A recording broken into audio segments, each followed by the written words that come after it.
Hello, everyone. This is Sophie. I'm the CEO and co-founder of Mira.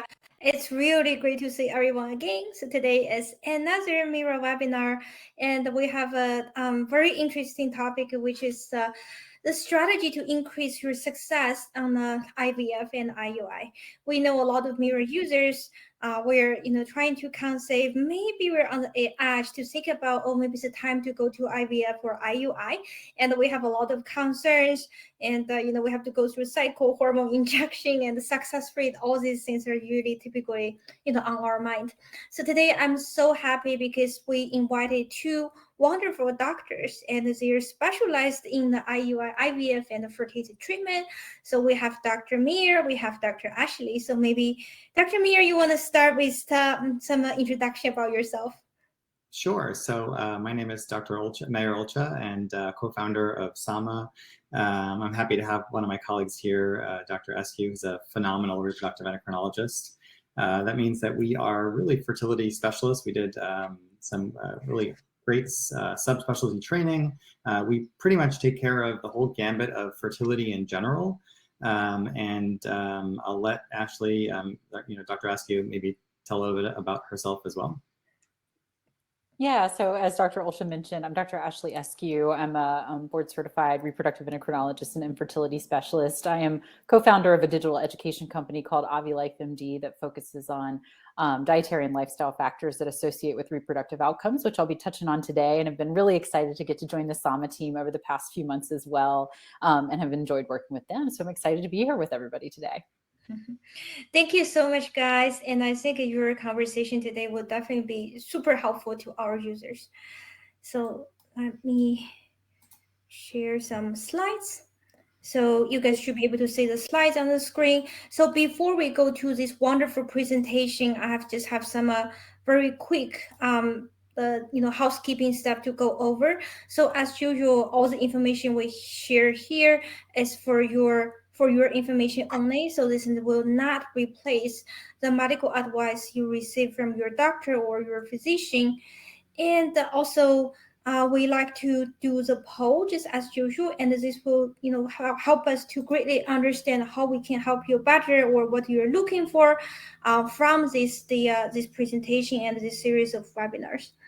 So you should, let me try to poll this. Okay, so you should be able to see a poll on the screen, and I would really appreciate if you can fill that. So there should be multiple polls in there. Yeah, so there should be 3 questions.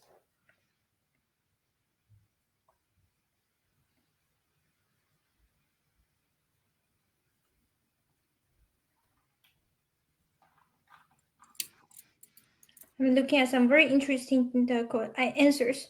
So 97% so far of our audience here is actively trying to get pregnant, and 50% of them are going through, planning to go through IUI, and another about 50% is IVF, and about 85% of the audience here are Mira users. So we really appreciate that. Okay, great. So without further ado, Dr. Meir and Dr. Ashley, I think you can control the screen. If you just put your mouse, on the document. Yeah, there we go. So I will give the stage to both of you guys, and then you can, there's a great presentation prepared, and we're gonna go through some basics and some general concerns about IVF and IUI. Awesome. Well, first let me again say thank you to Sylvia and Mira for really having us on this webinar. We love doing these kind of things. We think it's really amazing and gives us an opportunity to interact with audience members from all around the country and maybe even the world. And it looks like we have over 100 participants, which I think is really amazing. So thank you again for that. And again, I'll let everyone know that SAMA, which is really an amazing fertility platform, our vision and our goal is to be able to help women get pregnant all around the world, and ideally from their own home. And you'll hear a little bit more about that. So I think when we talk about how to improve your chance of success, it's really fundamental to have a good understanding of general female reproduction.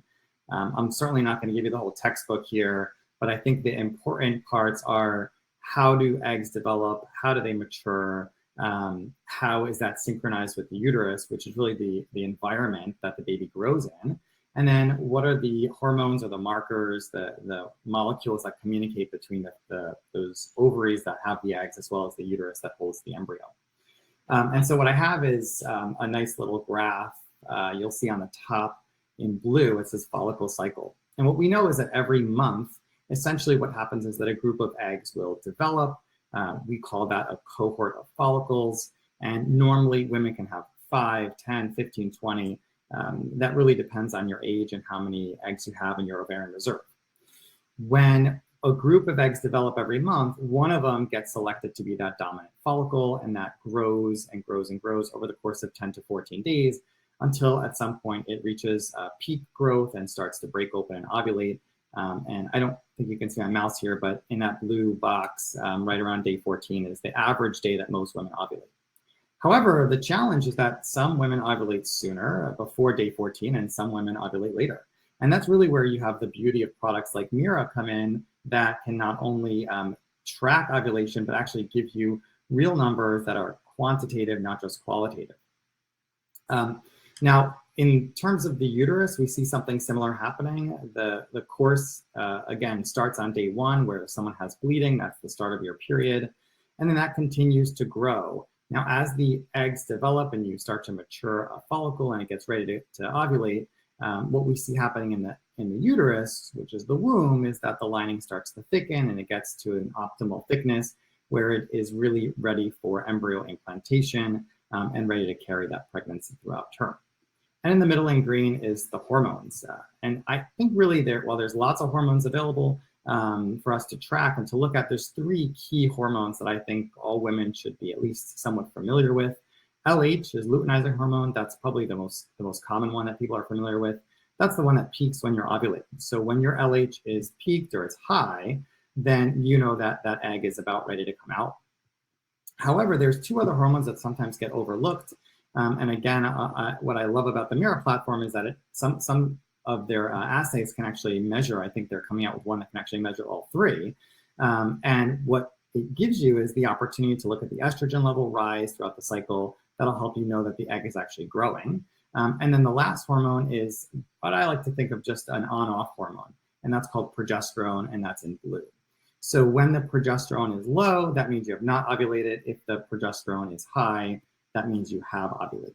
And so really using all 3 together, what we can do is track where you are during your cycle and ideally give you the best opportunity to have intercourse and time intercourse appropriately so you have the highest chance of success. Now, there's lots of causes for infertility, and they typically get broken down into either male issues or female issues. And then sometimes we do get patients where we simply are just caught without really a diagnosis, and those are definitely frustrating circumstances. For men, I typically think it's pretty simple. Either there's sperm or there isn't. It could get more complicated. We can get more into depth in terms of how much sperm there is, and is it moving? How fast is it progressive? The size, the shapes. But really what we're mostly interested in is sort of in the bigger picture, is there sperm present or not? And if there is not sperm or the sperm qualities are low, that's when we'll kind of go down that funnel to try to figure out what the main cause is. And there's lots of different causes for male factor or male infertility. For women, it's a little bit more complicated because a couple more moving parts there. But the way I like to break it down is into basically 3 different organs or 3 parts. So we want to make sure that the uterus, which is that womb, that's what's going to carry the baby, that it's in a good condition, that there's no pathology there like growths or polyps, fibroids. We'd like to make sure that it can handle a pregnancy, that you'll be able to go to term, and that there won't be any complications there. We also want to look at the fallopian tubes. Now, the fallopian tubes are what connects the ovaries and brings the egg down into the uterus. It also is a channel for the sperm to swim up and meet the egg. And if there's a fallopian tube blockage, that certainly is going to be a problem for those women who are trying to conceive naturally, because that means that the sperm and the egg may not be able to meet accordingly. And then the last one is ovarian reserve or eggs. And what we know is that women have a finite number of eggs that they're born with, and then those numbers go down and down and down over time as you continue to ovulate cycle after cycle after cycle. And then on the right-hand side here, you'll see that there's a little graph that I put in that shows the distribution of natural fertility over age. And what we know from research and from time is that as women get older, unfortunately, their fertility does decline. And that mostly has to do with the fact that they have less and less eggs or less quality eggs. I think the sharpest decline that we've identified is right around the age of 35 to 38. And that's where things start declining more. That's where we start getting a little bit more concerned about things like egg reserve. So I would say probably one of the most common questions I get is, what should we expect on our first fertility visit? Maybe you're a couple, you've been trying for a while, and you want to take that step to see a fertility specialist or a reproductive endocrinologist. I would say these are the 6 things that we try to line up for you. So the first one, and this is probably the most important one, is, don't be shy. Tell us what's on your mind. Tell us what you've been doing, what's worked, what hasn't worked. Really, no secrets here, because sometimes the most mundane things can make a pretty big difference. So we'll certainly ask you our questions, like your medical background, are you on medication, have you had surgery, that whole gambit. But anything that you think that could be useful is definitely fair play, and we always like to hear all of those little nuances that you might not think are important, but actually might be very important. After that, most likely we'll want to do some basic hormone testing. We talked about the 3 hormones that we almost always check: estrogen, progesterone, and LH. But certainly there's other hormones there that could impact your fertility, could predict your outcome, and then things that are just important in terms of having a healthy pregnancy. We'd like to check an ultrasound. That's one way that we can evaluate both the ovaries and the uterus in the same exam. Just like we talked about before, we want to make sure that the uterus is in a good condition, that there isn't any growths there or anything that we think needs to be surgically fixed. And lastly, we'd like to examine the fallopian tubes. And that really completes the female workup. For men, if applicable, right, if you're in a relationship and you have a male partner, then we almost always want to do a sperm evaluation. Probably, I would say, of all the fertility couples that we see, about a third, there is some problem with the male as well. And so it's really important that we get that as part of the evaluation. And of course, we follow up and we plan forward.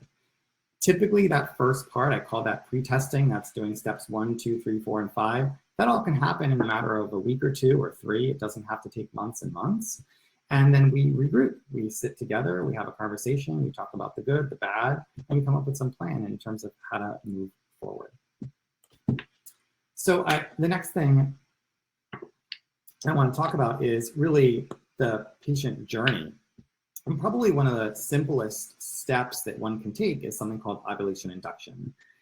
It can be done from really totally naturally, meaning you don't have to take any medication, all the way to medicated cycles where you're taking pills, all the way to even more aggressive regimens where you're actually doing injections on a daily basis.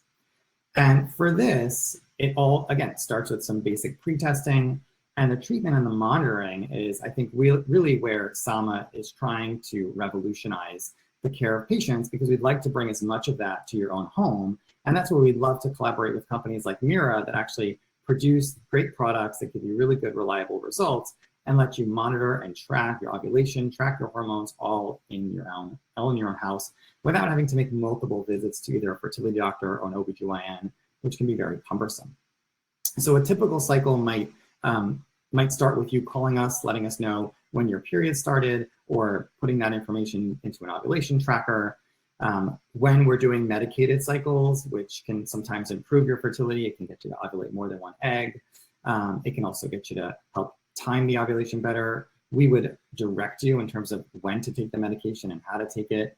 Typically, that's for about 5 days in the beginning of the cycle.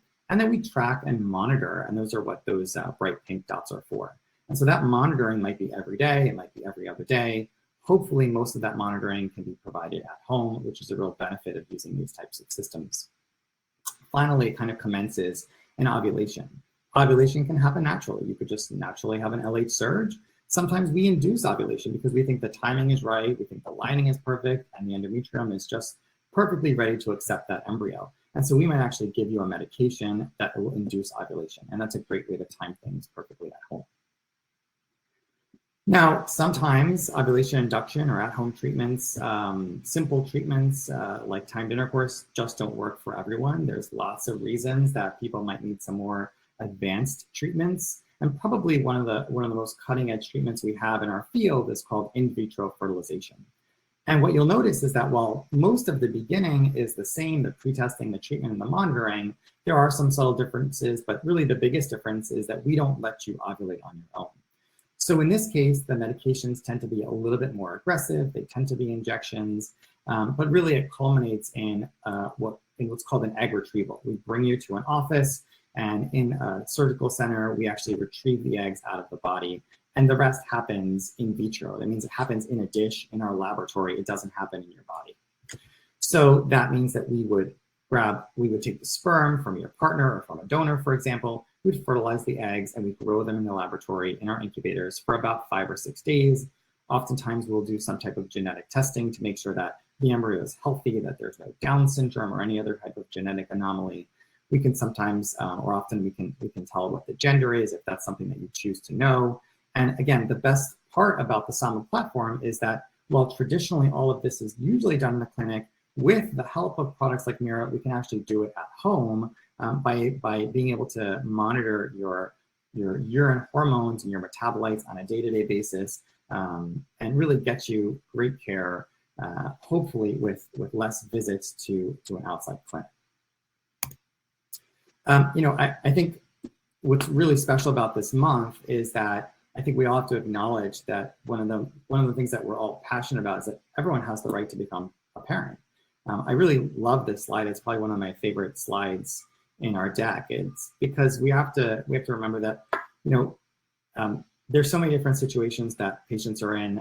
Individuals could be in different types of relationships, and the sky is the limit in terms of the treatment options that we can offer people. If you're single and all you want to do is preserve your fertility, that's really not a big deal. We can do that for you. The technology is out there to freeze just eggs.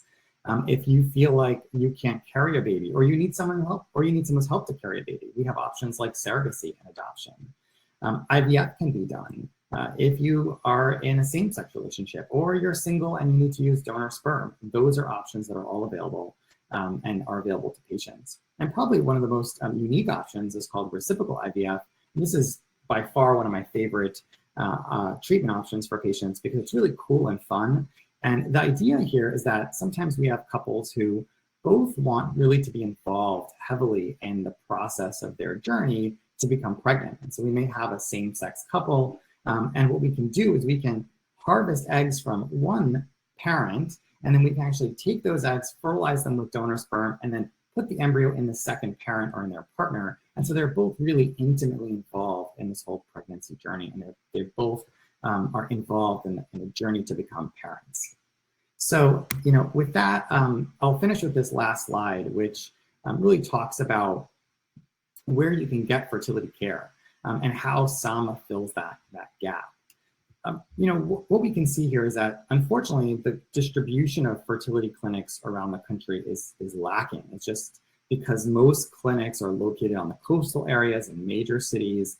You see hotspots like Los Angeles, New York City, Texas, but then much of the U.S. Unfortunately is empty. And I often find that patients tell me that they are traveling 2, 3, 4 hours to a fertility clinic. That's really what we're passionate about at SAMA. That's the vision behind SAMA. It's that we want to be able to distribute competent, good care, passionate care to patients all around the country. And even if that means that they're not within a 5-mile radius of our center. And we do that with the use of a lot of different technologies, including things that assays like what Mira has. And really our goal is to fill those gaps. So if you are a patient that is not located in a typical major metropolitan area, you're 3 hours away from a fertility clinic, I want you to know that it does not mean that you don't have access to care. In fact, you do have access to care. You have platforms like Mira, you have platforms like SAMA, and we are definitely here to help you. So with that, I'm gonna let one of my colleagues talk, Dr. Esky, about modifiable lifestyle factors and things you can do to improve those success rates. Yeah, thank you. Again, really excited to be here. So I think one of the biggest things whenever couples are trying to conceive is that it does feel like there's so much outside of your control. And one of the things that I talk to my patients about all the time is focusing on the things that are inside your control, because there's truly a lot that's outside there that matters. And when you're thinking about modifiable lifestyle factors, one of the things that I get asked about most is usually supplements. So it's like, well, which supplement should I take? Which one's going to help boost my fertility, improve my egg quality? And while there's certainly a role for supplements in fertility and reproductive care for different clinical conditions, really diet is the single most important factor that can increase your chances of success. And that's something that there's so much misinformation out there on the internet. And I really kind of hate even using the word like fertility diet, because that implies it's a short-term fix. And the reality is it's a lifestyle change, and it's something that should be sustainable and fun and enjoyable and not painful, and something that you can continue through pregnancy and postpartum and for your next pregnancy too, to help improve success rates. So certain dietary patterns, which we're going to talk about, have been associated with a shorter time to pregnancy in couples who are just trying to conceive. And I see there's a nice even split amongst the ones who took the survey here. So that's pretty applicable to all of this too. It can increase your chances of pregnant if you're undergoing treatments like IUI and IVF, or if you're just trying on your own, and lower your risk of miscarriage. And specifically looking at like what types of dietary changes actually matter. Over here on this kind of redone foods pyramid, if you will, you can see, just really having unlimited amounts of non-starchy vegetables, really colorful plate, fruits and vegetables, things that are rich in fiber and natural antioxidants. And you'll note a lot of the dietary recommendations are focused on those same thing that supplements, purport to do all the time, which is their antioxidant capacity and decreasing inflammation. And so, in terms of protein intake, really prioritizing intake of, plant-based sources of protein and seafood sources of protein can be really beneficial over those conventional animal meats, chicken, turkey, beef, that sort of thing. That can be really helpful. And intake of healthy fats. So fat is not the enemy. Fat is actually critical to early reproductive processes, brain development in the infant, all sorts of cool stuff early on in implantation. And so getting those healthy fats from plant-based sources, so important. So think about like olive oil, avocados, nuts, that sort of stuff, and getting creative with different ways to use them can be a lot of fun in the kitchen. Like I said, prioritizing fish and seafood. Soy is also not the enemy. That's a common misconception that's out there too. And happy to answer additional questions on that. But eating soy, tempeh, tofu, that sort of stuff, edamame can be a great source of protein. And then doing, dairy, again, there's a lot of misinformation out there about that. If you're going to eat dairy, making sure it's high quality dairy. Full fat is preferred to low fat in most studies, but dairy is also not required for reproduction either. And adults actually don't need dairy at all. So, eat it if you like it, don't if it makes you feel bad. I think that's one of the biggest things as well, is to listen to your body with all of these dietary changes. And if there's something that doesn't sit well and you're like, that's not for me, then great. You don't have to do that. But you'll see a lot of information out there on going gluten-free, dairy-free, that sort of stuff. And data just doesn't really support that. And really kind of eating more of this modified Mediterranean type diet, if you will, has been shown to be beneficial in all of these areas. And so focusing on what makes you feel good and incorporating some healthy sweets. So don't forget that, again, with the sustainability, taking your prenatal vitamin, all of that makes a big difference. And then talk to your physician about, is there a specific supplement that's going to be helpful for you? Because there might be, but certainly, starting with diet is a great place to start. But beyond that, thinking about what we put in our body, it's important to think about what we put on our body too, and what we ingest besides just the food. So if you look at data surrounding environmental toxins in fertility, things called endocrine disruptors, which is this picture over here on the left-hand side, phthalates, parabens, bisphenol A, or BPA for short, which most people have heard of, have been strongly associated with adverse reproductive outcomes. So their name is an endocrine disruptor. And as Dr. Olcha described and kind of showed you in that first graph, the endocrine system is so critical to ovulation and early reproductive process, as well as the thyroid gland is so important and critically important to fertility and obstetric related outcomes. And data has shown time and time again that these types of environmental toxins have been disruptive to those processes. So where do you find those things? Well, a lot of people just think about BPA and plastic, and the plastic where we store our food in, or maybe water bottles and that sort of thing. But the reality is it's also on a lot of personal care products. So think about scented soaps, shampoos, lotions, certain types of cosmetics can have a lot of these in there. So being aware of that at least, and knowing where to start and how to avoid those, which we'll talk about. And then also, one of the things that I talked about in terms of diet was eating a ton of fruits and vegetables. Well, data has also shown that fruits and vegetables that have a high pesticide residue burden have been associated with higher rates of infertility and adverse reproductive outcomes like increased risk of miscarriage. But when couples, ate that type of dietary pattern and they ate the lower pesticide residue burden, they noted improved reproductive outcomes, including an increased likelihood of taking home a baby after undergoing IVF and embryo transfer, higher clinical pregnancy rates, which means seeing an ultrasound with a fetal cardiac activity on it or a heartbeat as well. And so I think it's important to recognize all of these things, but also not to get overwhelmed by it, because it's easy to feel like you need to live in a bubble, and that's just not realistic. So some simple things that you can do is start by swapping out glass instead of plastic, reheating your food in glass instead of plastic, choosing to drink out of a stainless steel water bottle instead of plastic, or maybe your favorite to-go coffee cup you switched out for ceramic or stainless steel instead of plastic as well. Plastic is one of the biggest, reservoirs for bisphenol A or BPA, which is one of those top endocrine disruptors that we talked about. And even if something says BPA free, we have to be aware that can still have other bisphenols in it, which are equally harmful, and they just don't have as much data out there about. So being mindful of that. And then choosing skincare products that, are paraben and phthalate free. And it can be hard to be discerning about that at first, but there's some really great apps out there that you can do. There's some that you can just simply scan the barcode and it'll come up with a score and tells you how, level of toxicity for that. And I can put that in the chat box at the end. The Environmental Working Group has something called the Skin Deep database, so you can research all of your products. And I think an easy place to start is thinking about which ones you use most, like shampoos, soaps, lotions, things that you use on a daily basis, because data's shown on average, before women walk out the door every morning, they put on average 250 to 300 chemicals on their body, which is crazy to think about, and thinking about those high touch areas where you're constantly using them, where you can make a big impact with just this very small change. And then in terms of the dietary stuff and the environmental, the pesticides that we talked about, going organic when you can, or thinking about the fruits and vegetables that you eat most every day. If you're like me and you eat the same breakfast every single day for the past 6 years, then you choose organic when it comes to those things too, just because you're consuming larger amounts of that. It can be unrealistic to buy all organic just from a simple cost perspective, but when you can, just making that choice or washing your fruits and vegetables really well in a vinegar water bath can help get those pesticide residues off there. But small changes add up over time. And that's the important thing to remember. And this is one thing that you can do today that will make a difference tomorrow as well. And beyond that, thinking about the mind-body component. So it's easy to say, okay, well, diet and toxins obviously matter, supplements matter. And one of the things that often goes unrecognized is truly the emotional, mental, physical burden that trying to conceive and undergoing fertility treatment can take on individuals and couples.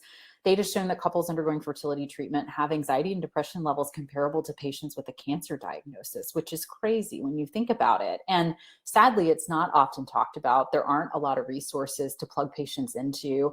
And that's something that we want to make patients aware of and to give them the resources to help with that along the way. And so data has shown that doing some mindfulness interventions like yoga throughout fertility treatment or acupuncture have been associated with lower anxiety, depression scores, and overall a better sense of well-being, and also higher return to care. A lot of times patients drop out of care simply because of the emotional burden of it, and not necessarily the financial or the physical or the geographical issues. And so that's something that certainly needs to be talked about, and to be thinking about ways to combat that for yourself. And maybe meditation and small needles being placed in your body is not your thing, which is totally okay. But being able to, establish care with a counselor, perhaps, if that's where it is, leaning into your partner, de-stressing in ways that make you happy. And maybe that's getting creative in the kitchen, or maybe that's going on a run or a walk, but just kind of remembering those tools to be able to help your longevity throughout that journey. And so,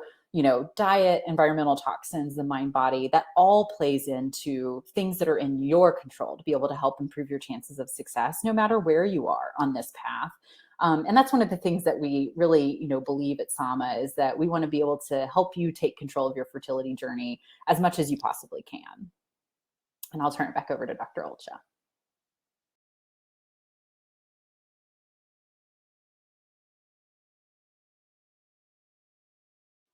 I think you're still muted.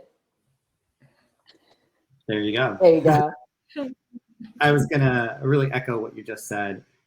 We want patients to have a seamless experience, a pleasant experience.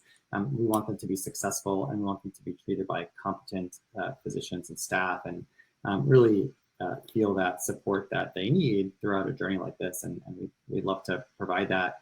And certainly, I think, again, what we're really passionate about is being able to make this an easier experience for the patients. And I think traveling 2-3 hours a day, 2-3 times a week is not easy to do, especially when you have a full-time job. And that's where I think where our passion is, in terms of being able to bring treatment, monitoring, and care to your own house. I think that's really all we had to offer there. I wanted to just let everyone know that feel free to go onto our website, sama.life, SAMA.life. You can certainly click there and insert some information. We'd be happy to see you and help take care of you. Sounds great. Thank you so much to doctors for your wonderful presentation. And then we'll talk a little bit more about how Mira could help during this process. So as many of you guys are already Mira users, and which we really appreciate, you probably know what Mira is doing. So Mira is tracking your hormones at home, and we track in a quantitative way. So which means we give the numeric number of the hormones to you, and we track multiple hormones. So not just to come from ovulation or tested out each hormone, but we track your entire cycle. We track the patterns. You can compare with the previous cycles and to know how you're doing. And with all this tracking, because we got accurate data from you, so we can analyze your data and give personalized suggestion about what you could do.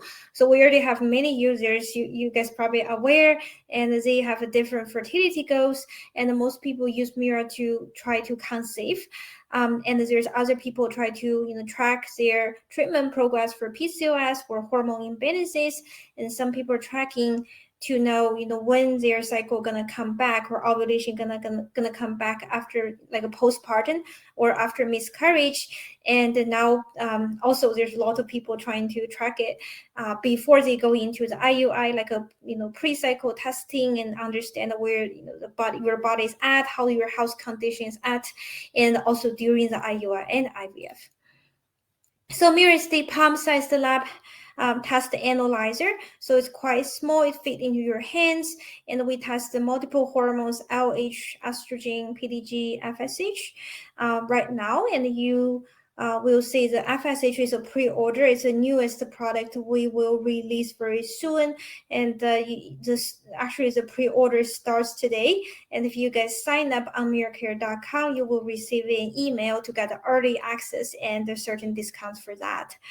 And we track up to 6 days of fertile window. So it's a personalized analysis, is lab grade accuracy. So we help a lot of people with unexplained infertility, irregular cycle, and the PCOS. Basically, Mira is pretty helpful if you're having a little bit trouble to conceive, or you want to know your cycle, your health a little bit better.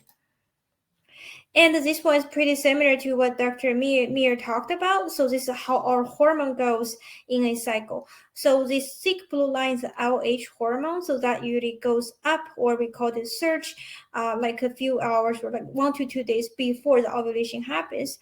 And estrogen will go up usually a few days. Like it really depends on different people. It's different, but it's like between 2 days to maybe even 4 days whatsoever before the ovulation happens. This hormone will go up. So we use both of these hormones to predict your ovulation. And at the same time, this progesterone hormone will go up after the ovulation happens. So if you have PCOS, you want to track progesterone to make sure ovulation actually has happened.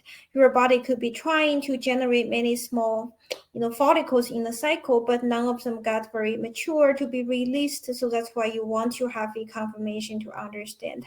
And there's the missing another line, which is FSH. And FSH will tell you your basically your fertility level, like are you still fertile, how close you're to menopause, and also FSH has a peak in the middle of the cycle as well, and that overlaps with ovulation time.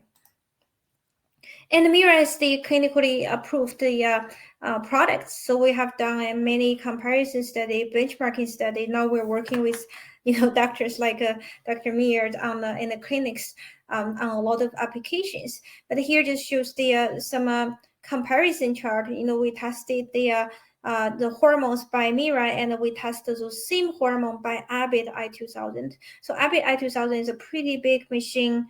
It's a lab equipment that's testing your blood drawing samples, and we got a very high correlation.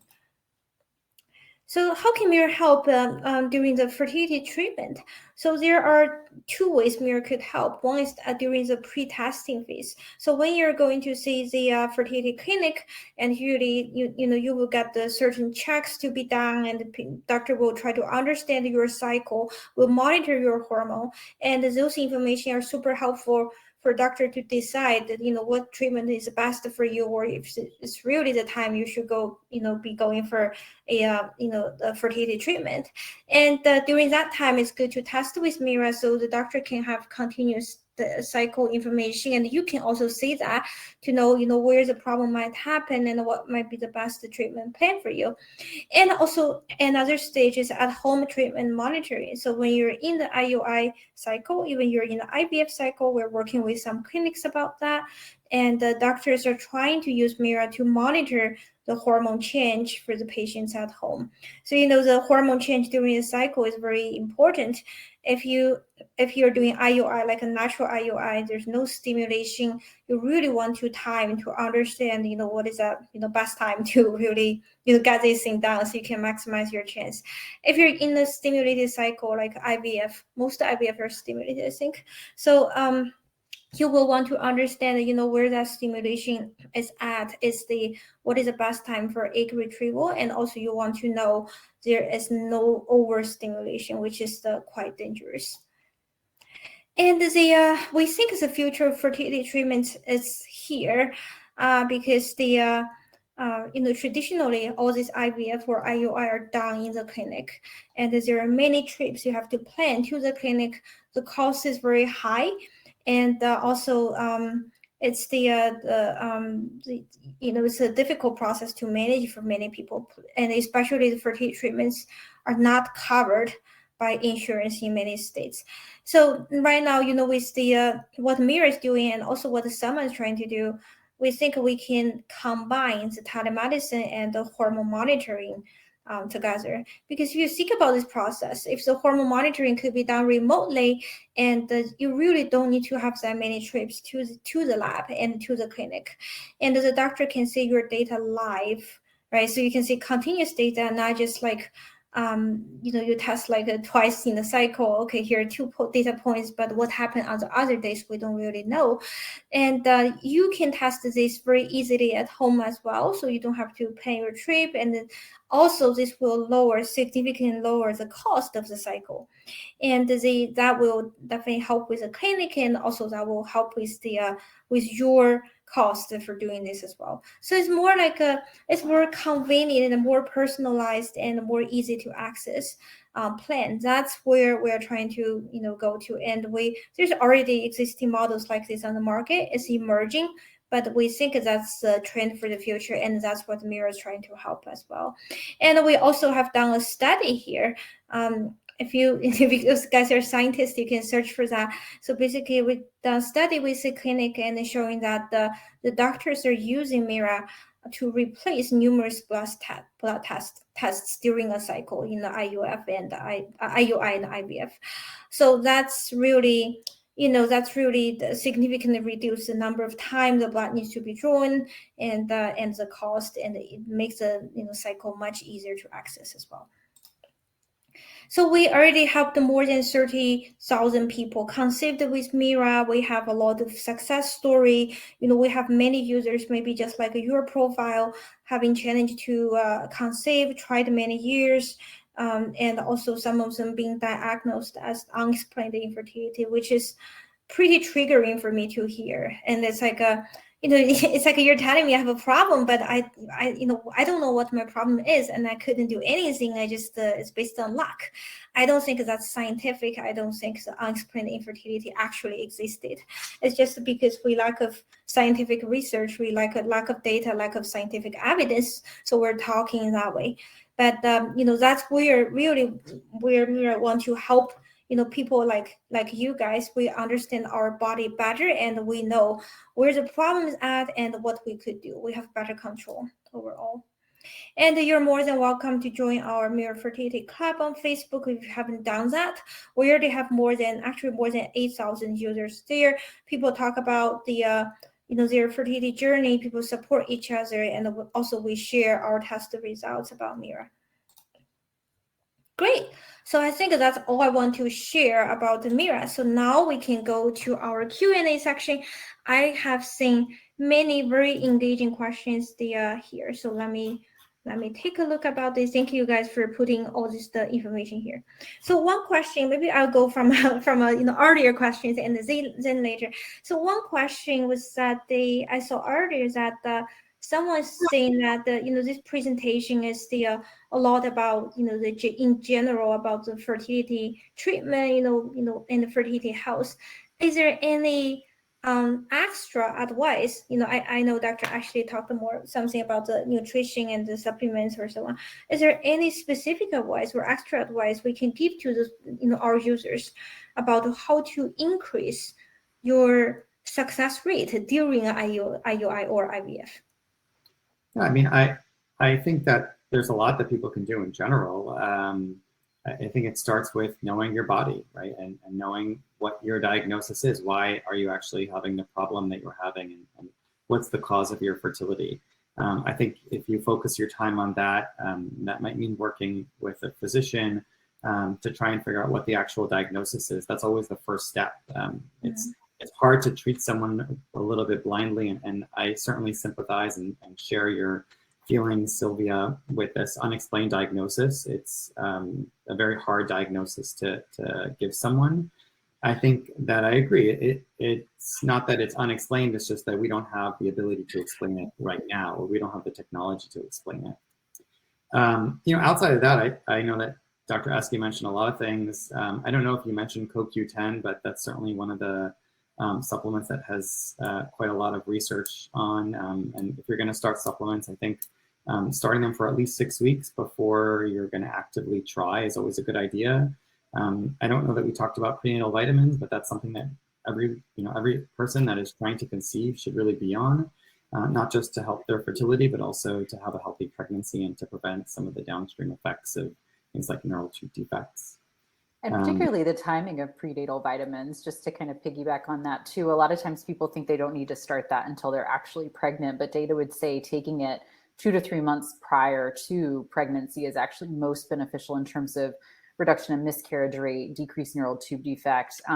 Some data also shows that it actually helps improve ovulation when you have it on board in advance, and higher doses of folic acid within that prenatal vitamin is important too. So a lot of times prenatals only have 400 micrograms of folic acid in it because that's the amount that's been shown to help prevent neural tube defect. But data from the Nurses Health Study would say more like 800 to 1,000 micrograms is actually more beneficial from a fertility standpoint. So checking the label on your prenatal, what does it have in it? If it doesn't, and you like the prenatal you're on, oftentimes I tell patients just to take an extra supplement of folic acid by itself in addition to your prenatal. Now, that doesn't mean like more is always better, right? So you don't want to be taking 5 grams of folic acid every day, but really I think the sweet spot's around probably 1,000 micrograms there. Yeah, I mean, I would just say that everything we should do is in moderation, right? So try to stay away from the extremes one way or another, whether it's with supplements or exercise or anything else really. If you're worried about coffee, it doesn't mean that you can't drink coffee at all. You probably shouldn't be drinking 8 cups of coffee a day, but I think most people would agree that 1 or 2 cups of coffee a day probably won't make such a severe impact. So try to do everything in moderation with your life if you can.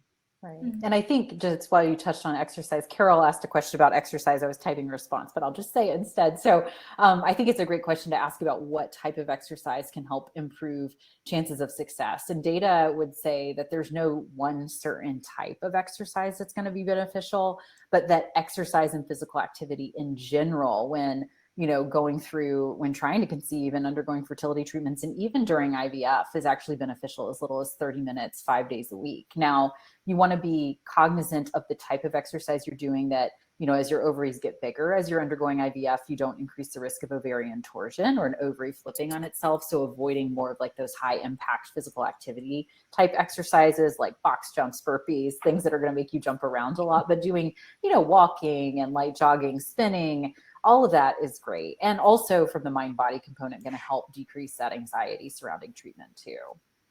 I'll just add one more thing that maybe Dr. Ashley, you can touch on in terms of improving success rates. We had a question in there about PCOS, and there's some studies about ovasitol and how that might improve ovulation. Thoughts on that? Yeah. So data around inositol in patients with PCOS, I would say there's a lot of large randomized control trials out there. And depending on which ones you look at, some of them show benefit in terms of improving ovulation as well as clinical pregnancy rates in patients with PCOS specifically.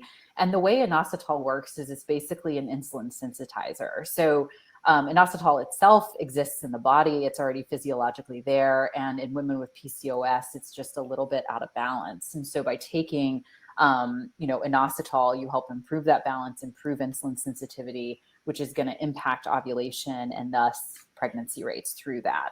And I think talking about that with your physician specifically is going to be beneficial as well.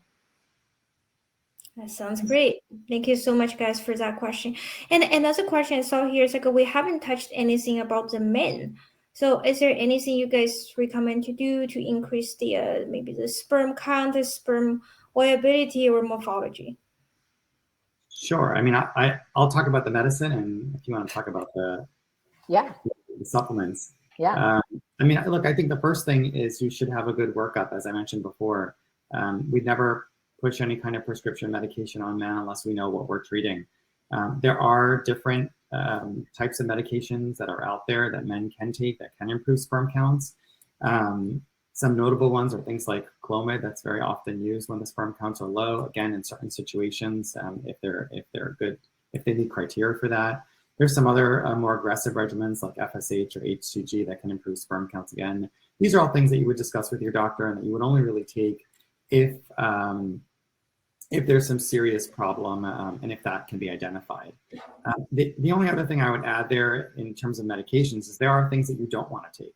So I do see lots of men who sometimes are on testosterone because they were told by their primary care physician that their testosterone levels are low, or maybe they're bodybuilding or they're working out and they want to use anabolic steroids. And so what I always tell people is any use of testosterone will most likely lower your sperm count or make it up to zero if you take enough of it.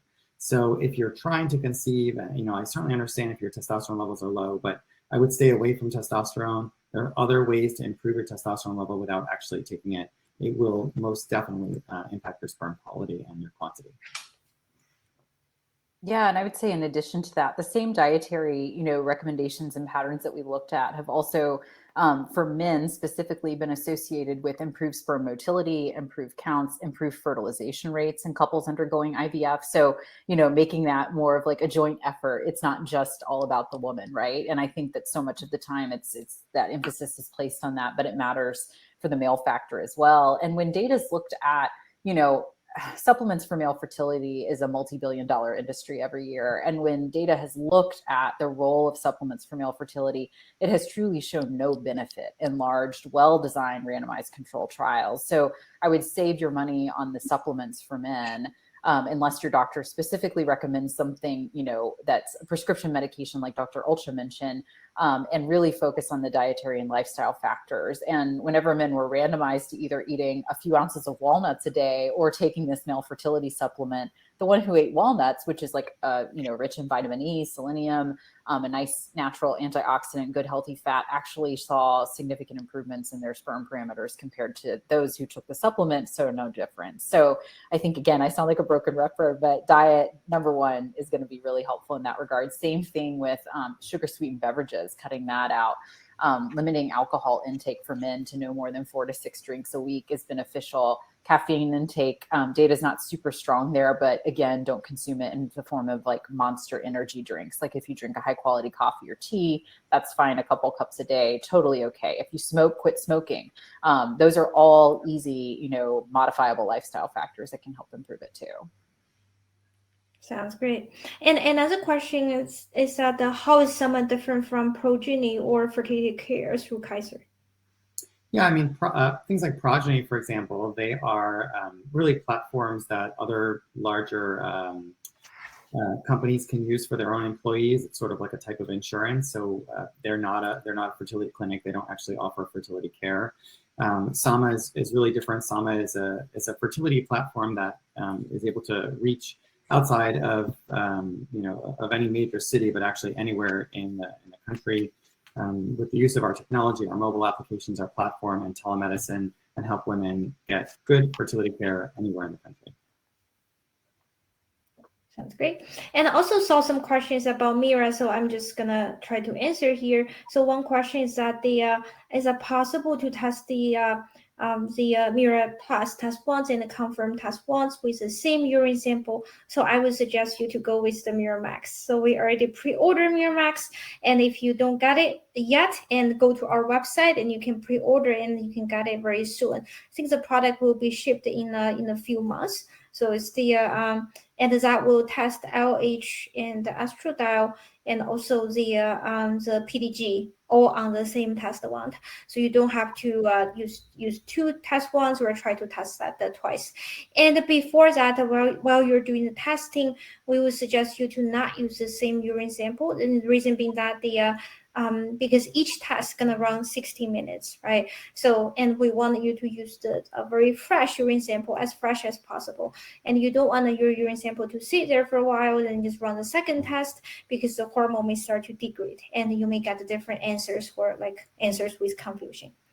And another question in general here is about, how should we, how do we test with Mira if I'm going through the IUI? And obviously, I think the best answer should be follow what your doctor is saying. If you're already going through the IUI, then doctor should have a schedule about when you should check your hormone level. And that's the time you definitely will want to run a test. And if you want to even test more often by yourself, in case, some doctors cycle or, with IUI only test very minimal times during the cycle, you can still follow the test schedule on the Mira app. And that's a very extensive testing schedule, so pretty comprehensive, very likely will cover all the days you need. And you will get your baseline, also you will get when ovulation happened, and also will confirm ovulation. If you're already going through IUI, you probably want to test a little bit more, on the more frequent side. So make sure, that cycle will go well, so you don't have to run that again, that cycle again. But just pay attention if your cycle is stimulated, and you may get different hormone numbers than what you're used to, right? So maybe your estrogen will go really high, your LH will go really high. That's very normal. But it's just gonna show me the chart might look pretty different, on the Mira app. So that's another question I got. And let's see, I think we can do a final question, and then we'll go through some very exciting special offers for our audience here. So someone's asking about the hair dye and the nail polish. How does those things affect the success rate during a cycle, like for IUI and IVF? I think this in general, what actually touch a little bit more, like we put so much makeup, all this other skincare, hair stuff whatsoever. Do you think we should stop using them during the cycle, or what suggestion do you have?